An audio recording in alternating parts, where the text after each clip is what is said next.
A ratio is defined as a comparison of two numbers by division. So we see a couple of examples of ratios.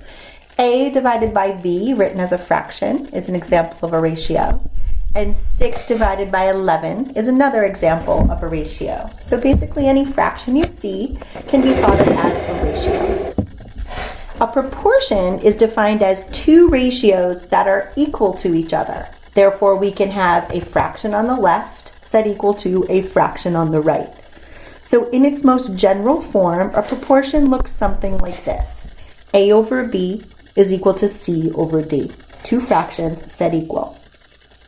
Now, if we think about how to solve an equation like this, we can go back to something we know, the technique of clearing the fraction. So if I start with my fraction, A divided by B is equal to C divided by D. I might first try to clear the B, since that's my first denominator. If I multiply both sides of my equation by B, on the left, B divided by B is 1, so I just have an A. On the right, remember when we multiply a whole number by a fraction, we can think of that whole number as being over 1 to make it more obvious. We can see C times B is CB, and D times 1 is just D. Now, I was trying to clear the fractions, but so far I've only cleared one fraction. I have another. So now I'm going to multiply both sides by that second denominator. I'm going to multiply both sides by D. On the right, D divided by D is just 1, so I can see that I'll have only CB left. But on the left, I have D times A. No need to add the 1 this time since neither of them is a fraction. So AD is equal to CB. Now, that's a new version of the equation, which is equivalent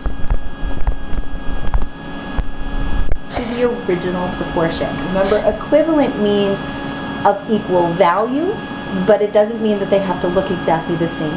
So saying that A times D equals C times B is the same mathematical statement to saying that A divided by B is equal to C divided by D. This fact is actually very useful when it comes to solving proportions. It gives us a technique called cross products. To see what we mean, notice that AD is A times D, multiplying across on this diagonal. Whereas CB is B times C multiplying across the other diagonal. That's where the word cross products comes in. And this is then the technique we can use to solve any proportion. It's a little bit quicker than having to clear the fractions separately for each denominator.